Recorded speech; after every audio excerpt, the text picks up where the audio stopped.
Graças a Deus, aula sobre o Pentateuco. Nós estamos conhecendo um pouco sobre o livro de Êxodo. Então, a primeira orientação que eu passo para estudantes de teologia é: você vai ler o livro do Êxodo. Com qual propósito? O propósito é ter conhecimento de Deus, tá bom? Você lê o livro sagrado para ter conhecimento sobre Deus. Se você já entrar com aquele olhar crítico, sabe, desconfiado, irreverente, você não consegue ter o conhecimento que o livro tem para dar para você, que é um conhecimento sobre Deus. E o livro do Êxodo é assim, é um conhecimento sobre Deus, de acordo com o que escreveu Moisés. Moisés é o autor do Pentateuco, e a gente segue a linha da tradição, não é a linha da crítica textual, tá bem? Se você pegar aí a Bíblia de Jerusalém, você vai descobrir aí que eles falam de 4 fontes para se escrever o livro de Êxodo. Então você tem a fonte sacerdotal, você tem a fonte javista, tem a fonte deuteronomista, você tem aí 4 fontes e uma fonte original. Então isso aí é o trabalho da crítica textual, eles estão fazendo o trabalho deles. Nós seguimos a orientação da autoria de Moisés. Pelo menos o Novo Testamento, o Antigo Testamento sempre chama esses livros de Moisés. Então a gente já discutiu isso aí na aula passada, nas aulas passadas sobre o Pentateuco. A gente vai dar continuidade. Paramos na aula passada falando sobre o chamado de Moisés. Deus veio, fez um chamado para Moisés, e esse chamado não tem retoque, tá bem? É um chamado unilateral. O profeta não tem participação no seu chamado, ele tem a vocação. A vocação é Deus vocando, Deus chamando, e o profeta tem que obedecer. Todos os profetas são assim. Eles não se voluntariam para ser profetas, são chamados por Deus. São chamados especificamente para poder transmitir uma mensagem ao povo ou fazer uma obra. No caso de Moisés, ele vai ser chamado por Deus lá no deserto do Sinai. E agora a gente vai para o capítulo 4, Capítulo 4 diz que Deus concede os poderes a Moisés. Tem um detalhe, no chamado de Moisés. Ele diz no capítulo 3 que ele vai se revelar como o eu sou o que sou. Aí a gente já viu o seguinte, eu sou o que sou não é nome, tá bem? Deus dá um enigma para Moisés. Como que Moisés ouviu o nome de Deus? Êxtase profético, tá bem? As coisas do Espírito, diz o apóstolo Paulo, se discernem espiritualmente. O que Paulo falou lá no Novo Testamento se aplica a toda a Bíblia. As coisas de Deus não se entendem naturalmente porque parecem loucura, tá bem? Não se pode entender. Então, como que Moisés vai entender o nome de Deus? Espiritualmente, ele está em êxtase profético. Tudo que está acontecendo ali no Sinai é êxtase profético. O arbusto pegando fogo, que a Bíblia chama de sarça, a voz saindo de dentro do fogo, que a Bíblia diz que é o anjo do Senhor, tá bem? Moisés recebendo a revelação no Sinai depois, êxtase profético também. Moisés colocando a mão dentro do roupão dele, tirando a mão leprosa, ele está também em transe profético, tá bem? Êxtase profético, ele está tomado por um mundo místico. Se você estivesse do lado de fora olhando para Moisés, caduco, tira a mão, coloca a mão, conversa com a árvore, tira a sandália dos pés, você veria um velho de 80 anos caduco conversando com a árvore. Quem não está no Espírito não entende as coisas do Espírito. Então Moisés está tomado pelo Espírito. Deus, no capítulo 4, fala que é ele mesmo que tem que ir. Aí o Moisés ele pega e fala: mas não me crerão e nem ouvirão a minha voz, porque dirão: o Senhor não te apareceu. Não é de primeira que o homem vai chegar diante do povo e vai dizer: Deus me enviou. Aí Deus vai dar para Moisés agora uma autoridade espiritual que, mais uma vez, é uma autoridade profética. Ele tem que ir no mundo do Espírito, sabe? Ele tem que ir lá na guarnição do Espírito e trazer para o reino da matéria. São 2 reinos distintos: mundo que a gente vive, mundo de Deus. Vai falar das coisas de Deus, tem que ir lá no acampamento divino. E ele pega e fala: olha, o Senhor lhe disse: que é isso que você tem na mão? E ele diz: uma vara, um cajado, lança na terra, e lançando na terra se tornou em cobra, e Moisés fugia dela. Aí disse o Senhor: estende a mão e pega-lhe pela cauda. Estendendo a mão, pegou-lhe pela cauda e tornou-se em vara na sua mão. Você vai ter que ter essa ideia, que ele está num mundo místico. Ele joga a vara no chão, Deus abre os olhos dele, a vara é uma serpente, ele foge da serpente. Estou eu aqui de longe, olhando para Moisés, está paranoico, jogou um pedaço de pau no chão e está fugindo do pedaço de pau, imaginando que é uma cobra, porque eu estou do lado de fora. O Moisés estava vendo uma serpente mesmo, tá? Aí Deus ainda dá um outro sinal para ele: mete agora, versículo 6, a tua mão no peito, e tirando-a, eis que a mão estava leprosa, branca como a neve. Lá ele viu a mão dele leprosa como a neve. Eu estou do lado de fora, o homem está doido, põe a mão dentro da roupa, tira a mão dentro da roupa, põe a mão dentro da roupa, tira a mão dentro da roupa, não estou vendo nada. Isso aí é o livro do Êxodo. Eu quero ter conhecimento sobre Deus. Você já começa a ter um conhecimento. Qual? Conhecimento do Deus dos sinais. Estes sinais não são para os descrentes. Paulo escrevendo aos Coríntios: o sinal é para o crente.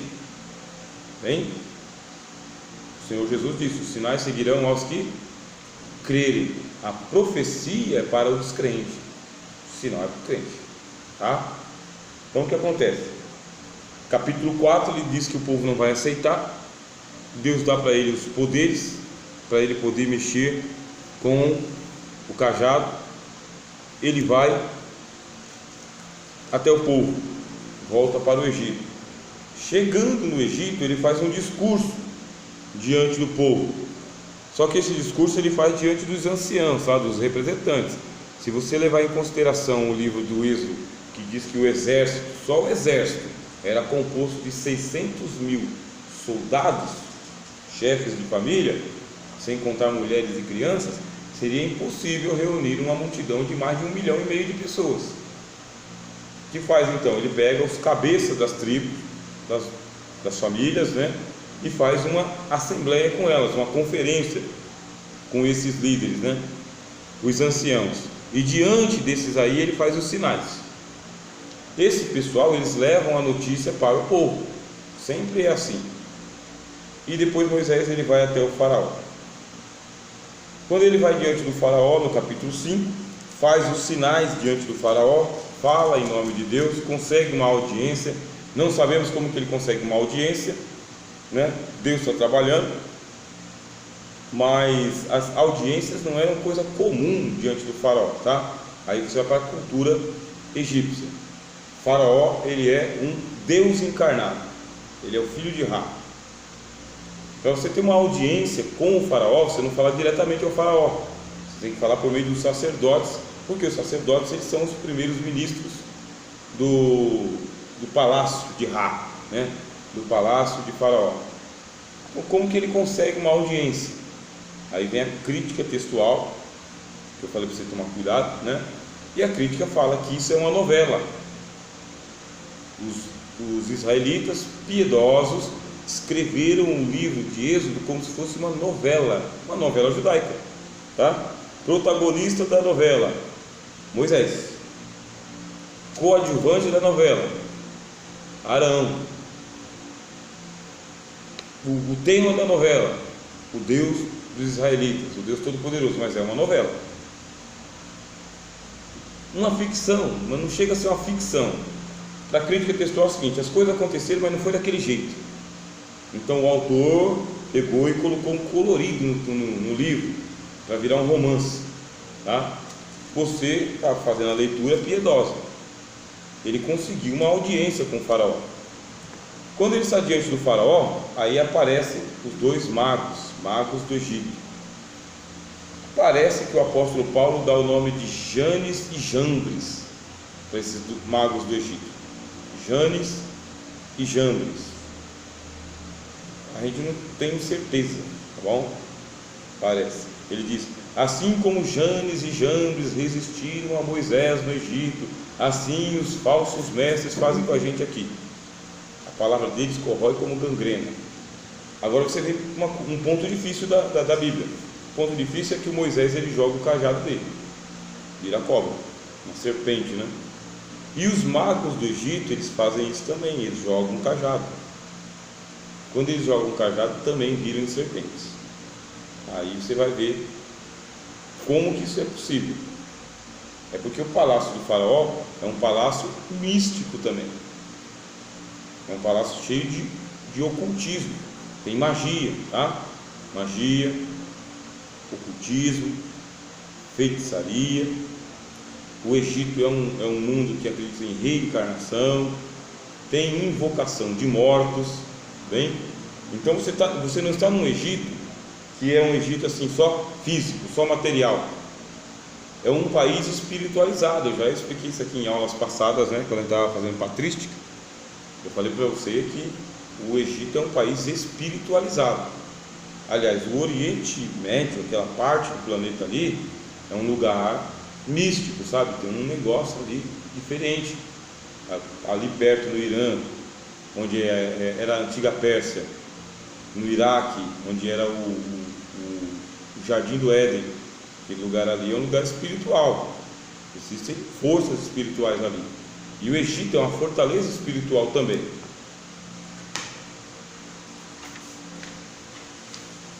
Que tipo de leitura que eu estou passando para vocês? Estou passando uma leitura histórica, crítica, mas também mística, tá? O Egito é um país que ele está possuído por divindades. Eles praticavam lá o zooteísmo, tá bem? Zooteísmo. Então, vou escrever aqui. O que é zooteísmo? Zooteísmo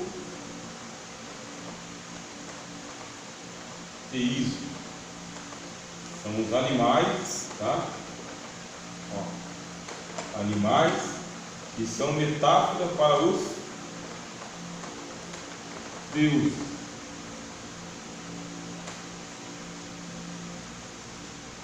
Então, eles praticam lá o zooteísmo. Os animais, eles são personificação dos deuses. Personificação, são sagrados, igual na Índia, tá? Os animais são sagrados. Mas não só os animais, as forças da natureza. O Nilo, por exemplo, o Nilo é um deus, só que ele não é um animal. O Sol é um deus, não é um animal. Quer dizer que eles praticam astrologia, não é astronomia, tá? Astrologia. Aí eles praticam a feitiçaria, porque os magos eles conseguem fazer os encantamentos. E eles praticam o animismo. Animismo, quando você invoca as forças da natureza e os poderes da natureza para poder te ajudar. Isso é animismo. Praticam fetichismo. No Egito tem as pirâmides, sabe? As pirâmides elas são canais de energia, energizadas, tá? E sem falar os animais. Então você tá num reino que é uma fortaleza espiritual, o Egito, fortaleza espiritual, e se tornou uma prisão para o povo de Israel, uma prisão. Eles estavam presos pela idolatria, tá? Muita idolatria, politeísmo, acreditavam em centenas de divindades, tá? E toda essa mágica, esse misticismo. É com essa ideia que você vai ler o livro do Êxodo. Deus tirou o libertador do Egito, que foi criado lá nesse antro, nesse mundo, com essa cultura, com essa religião. Levou ele para o deserto, manteve ele por 40 anos distante disso daí. Agora ele traz o seu libertador de volta, coloca o homem lá para enfrentar todas essas divindades, todo esse mundo espiritual, todo esse politeísmo. Então quando ele joga o cajado dele lá, que os magos do Egito vêm e praticam ocultismo dentro do palácio do faraó, você está vendo aí um embate de forças espirituais, tá? Isso aqui é guerra espiritual, é do Deus de Moisés contra os deuses do Egito. Vai acontecer uma batalha dos deuses ali. Os deuses do Egito estão todos presentes em tudo. Eles são teocráticos. Então, por serem teocráticos, o Ra, o Deus, Sol, tem um filho, e esse filho é personificado no faraó. O faraó tem uma alma imortal, que veio dos astros, né? Astrologia, está encarnado por um tempo, mas depois volta, peregrina e volta. Por isso que as tumbas dos faraós são as pirâmides, porque as pirâmides servem como portal para o outro mundo. Se não tiver uma pirâmide, não tem como ir. Está acompanhando? Então agora Moisés, ele joga o cajado dele. Só que a Bíblia diz que a serpente de Moisés engole as serpentes de Faraó. Todo mundo viu? É necessário você estar em transe profético para você ver essas coisas, tá bom? Quem viu? Moisés, o Faraó e os seus magos. Porque o palácio é místico, não é uma coisa diante de todo mundo. O reino espiritual, ele tem essas regras aí. A gente chama de espiritualizado, tá bem? Algumas religiões chamam de iniciado. Você tem que ser um iniciado. Se você não for iniciado, você não vê, você não ouve, você não sente nada. Tem que ser um iniciado. A Bíblia não fala de iniciado, tá? Fala dos profetas. Os profetas e os bruxos, né? Os magos. Aí depois tem uma outra praga, tá? Que é a água se torna em sangue. Então você vai ver aqui que quando ele faz essa primeira praga aí, né, que ele fala com o faraó, aí o faraó pega e fala o seguinte: olha, Moisés, o que você está fazendo aqui é algo para perder o meu tempo. Por causa disso ele aflige os israelitas ainda mais. E vem aqui um agravante para a nossa teologia cristã. Por que Faraó não creu? Por que o Faraó não creu? Aí a Bíblia diz: porque Deus vai endurecer o coração de Faraó. É uma crise para a nossa teologia. Deus quer tirar o povo do Egito. O Faraó está no meio do caminho. Ele faz um milagre diante do Faraó. O Faraó fica espantado. Aí a Bíblia diz: e eu endurecerei o coração de Faraó. Para isso mesmo eu levantei o Faraó, para mostrar nele todos os meus sinais e prodígios. Você está lendo o texto, aí você pega e fala: mas Deus vai endurecer o coração do Faraó? Por que Deus vai endurecer? Eu não entendo. Você é teólogo. Deus vai endurecer ou não vai? Só que você é um teólogo bíblico. Você não é um teólogo formado ali na esquina, sabe?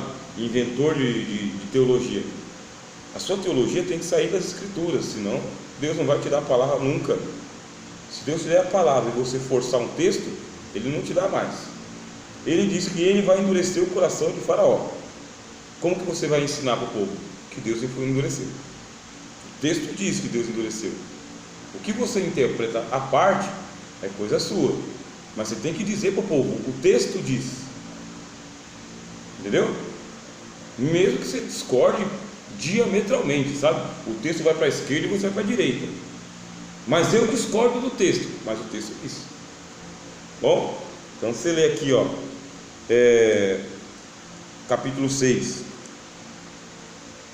Então disse o Senhor a Moisés: agora verás o que hei de fazer a Faraó, porque por mão poderosa os deixará ir. Sim, por mão poderosa os lançará de sua terra.